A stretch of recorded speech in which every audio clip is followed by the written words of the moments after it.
Welcome to Team Perry's Step Out of Line podcast, featuring co-hosts Perry and Lori Finkelstein. Together, they explore, meet, and share inspirational stories with guests who have made a positive impact in today's world. This podcast resonates with our hope to make this world a better place one step at a time through love, acceptance, and uplifting conversations.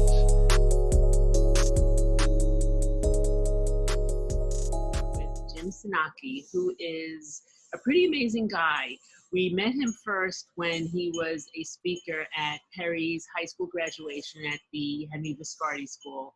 And Mr. Sinocchi has an amazing story. What impressed us most about him probably was his resiliency, his ability to communicate to the graduates. I wanted you to tell us about your life and what you do, because I think people are very interested in hearing your job. A while since I was at the graduation where I tried to give an inspirational speech to the graduates leaving high school, and I encouraged everyone, including Perry, to, follow your dreams. Don't let your disability stop you. And, the world is our oyster too. And so I've lived by that. I did break my neck in a surfing accident, and it's appropriate since I have a little background showing the surf. I still love the water. At 25 years old, I was body surfing in Puerto Rico and hit a sandbar and broke my neck, and that changed my life. And when I talk about this, I tell people it had taken me 5 years to really get my head around what had happened to me, because you're able-bodied once and the next moment you're not, and you've got to learn how to cope with that accident and figure out what you're going to do. Fortunately, I was working for the IBM Corporation at the time, and they asked me to come back to work, and I went back to work after recuperating from the NYU Rusk Institute, and I built a new career for myself. And so I was fortunate to have a job and go in 1 day a week, and then 2 days, and then until I could build up and go in daily, and built a career. I retired at IBM after 39 years, and I retired to Boston. And while I was home with my wife, I got a call from JPMorgan Chase to ask me to go work for them to talk about and build a program around disability inclusion. And so I've been there 4 years, hiring people with disabilities, building up a program, and hopefully talking about our community in a way that people could see us as active members of society who can contribute to a business. It's interesting because Perry and I have had this conversation with other people that we've interviewed. How do you get companies to look at you as an individual who happens to have a disability, who's talking to you and you're interviewing them, as opposed to somebody who has a disability? I don't think you're going to fit into this company. How do you think that culture is going to change? Of course, where you are now, they've sought you out, they created the program, so obviously they were very aggressive with that, and every company should be like that, but that's not the way the world is. The world has changed, and they recruited me and said, Jim, we want to do this. We've done it with the other groups, all the diversity groups, but we can't figure out quite how to do it with the disability community, because we're so different in terms of our disabilities, where we are. We face transportation issues, education issues, employment issues, but it was important to the bank, JPMorgan Chase, to be part of the solution, not part of the problem. And so I had to respect the company like that. And I've been thankful about my career in terms of that. I've worked for 2 great companies. I've never been unemployed in 39 years. And it's a testimony to good education, people that don't give up, and try to contribute the best that you can. And schooling is so important, as I told the graduates when Perry was in the audience, because people hire you for what's between your ears, not whether you sit in a wheelchair or, have something wrong with your arm or you're deaf or you're blind. I mean, we can think and we can contribute, and that's what's important. Watching Perry go through school, I find that she still has to work 4 times as hard to get noticed. Or, teachers initially, when they see Perry, and I sit in class with her, I act as her nurse when we're physically in school and not, getting taught online like we have been this past semester. Initially, people are very, kids in the class who don't know her, and teachers, they're very cautious and they don't know. And then once she starts opening her mouth and raising her hand and asking questions and presenting herself in a certain way, then they look at her differently. She's not the girl who nobody wants to be within a group. Now they're like, Perry, we want to be in your group because we know you really do research, kind of thing. But, luckily she has that going for her. But I see she has to work 4 times as hard as anybody else. You do. What I've learned in my lifetime is that we have a responsibility as disabled people and disabled executives and workers and whatever titles we have, to reach out to make people feel comfortable with us. And as long as we know what the able-bodied person is thinking, somebody who's thinking, and I've tested this myself in my lifetime, they're worried about 2 things. Are they going to be politically incorrect when they meet us? Or are they going to catch something we have?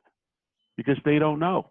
They don't know about the unknown, and our lack of being able-bodied like everybody else is physically is uncomfortable for people, and you have to know that. So it takes time to get your head around that, and it takes time for others to notice what you're capable of. And I would never have wanted to be hired by any company because I'm disabled. And so I had to qualify for this job I took. I had to interview for it. And I went through quite a bit of interviewing with a number of executives at the firm. And, they put me to the test. And so it's what you have between your ears that you qualify for these jobs. And everyone that we hire is qualified to be there, whether they're disabled, Black, a woman, Asian, Hispanic, whatever the diversity spectrum is, these people are qualified. The one difference that we have is that as disabled people, we need accommodations because we can't interact with the physical plant, if you will, opening doors, climbing stairs, whatever it is. And so what our bank has done is build an accommodations team that helps people who are disabled. And if there's an automatic door needed in the building, we put it in. If there's a ramp needed, we put it in. As we build new buildings, we build to the ADA code.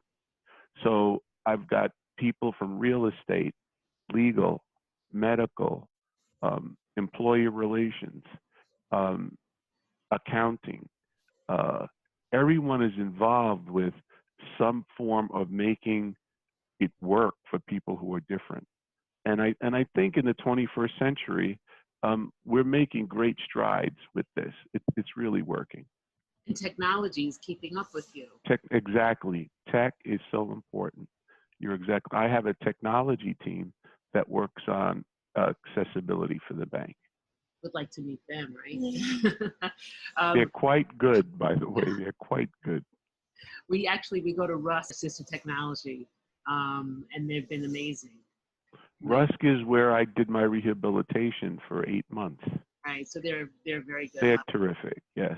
What I loved about the speech that you gave at Perry's graduation was how you related to the superheroes.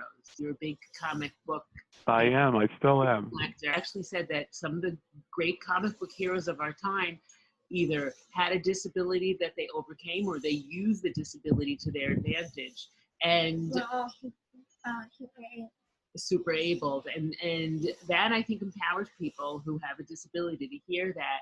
It's shifting, wrapping your brain around hearing the same thing that you've heard your whole life, but looking at it from a different perspective that actually now gives you power. And incredible. I think even young children to hear that would be so awesome, because they would feel like Superman and Superwoman. Well, it's a great analogy in terms of a lot of able-bodied people. I got to say the majority, right? I really don't know how many disabled people pick that book up and do it. I was an avid comic reader when I was a young person, a kid. And I have the Daredevil series from #1 all the way up to like 150. I collected for a long time and saved. I love the stories. And it made me an avid reader.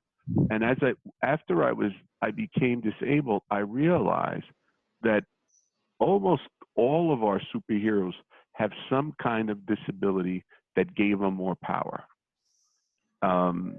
You could talk about Daredevil, you could talk about Spider-Man, you could talk about the Hulk, where they transform into these super strong beings, and most of them are good guys, right? And so I learned that we actually idolize our superheroes, not realizing that they have deformities and disabilities, that they change. And that's what happens to us whether we're born or have an accident after, or age and lose our hearing or our eyesight. We become, in effect, a model of a superhero, because instead of giving up, I hope the majority of us work on trying to be strong and use what we have left to become a superhero. How many times and you just described it with Perry, I can't believe you did that. We want to hang out with you. You know, you're so interesting. You're this, you're that. And we're regular people, but because we persevere, we have resilience, it makes other people interested in us and even admires us in terms of what we do and how we do it. Most people dread becoming disabled. I've had people tell me, Jim, I couldn't do what you do. I couldn't be paralyzed in a chair. I said, I don't have a choice. The other choice I have is not a good one. And so I'd rather live as best I can and try to contribute and try to give back. Right, for sure. And I know Perry, you probably feel the same way. Like Perry, I was telling you, is going to be doing her 10th marathon in January. Hopefully, she started just taking one step, and then she started walking like a mile or 2 miles. And why does she do it? She does it because she wants to create awareness of the charity High Lifeline, the nonprofit that we raise for. But she's also doing it because she wants to do it for herself, to set goals, because she's a very goal-oriented person. She wants to see how far she can go and what she can accomplish, because every year is different. There's always something else wrong, and something else hurts, and something's not fitting right. But she also wants to inspire other people to get up and do something that you never thought possible, and just dream and work towards it, because it's hard work. It's not easy. Nothing in life is easy, I think, that's worthwhile. And that's a message that I think people, if they can bring that across, is so important for other people to hear. I think that's right. Yeah. Look, not all of us, wake up every day wondering what the day is going to bring. And many people give up because it's very hard, and many people don't. And,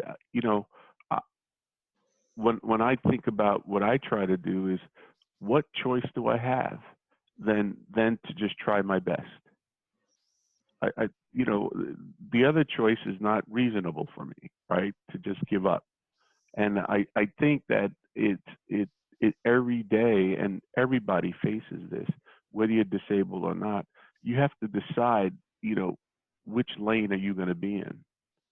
Are you going to be in the lane where you're going to try to work and help other people, or are you just going to give up? And you have the right to give up, but I'd rather go as far as I can and help as many other people as I can. And I'm sure you have children of your own, correct? I think I have with my wife, I have two children, a boy and a girl. They're both, my daughter's married, my son is getting married, and we have two grandchildren. And so we have families like everybody else does, and except, you know, the dad's in the wheelchair. But I have two great granddaughters that are terrific to be around. And you know, your kids will give you headaches, and they'll give you a lot of laughter. So Right. you take them both. You know, you take them as they are. I think laughter is the way to get through life, because if you can't laugh, you know, things are sad. You Yeah. sad, but if you can't laugh at some things in life or most things, then you know what is there?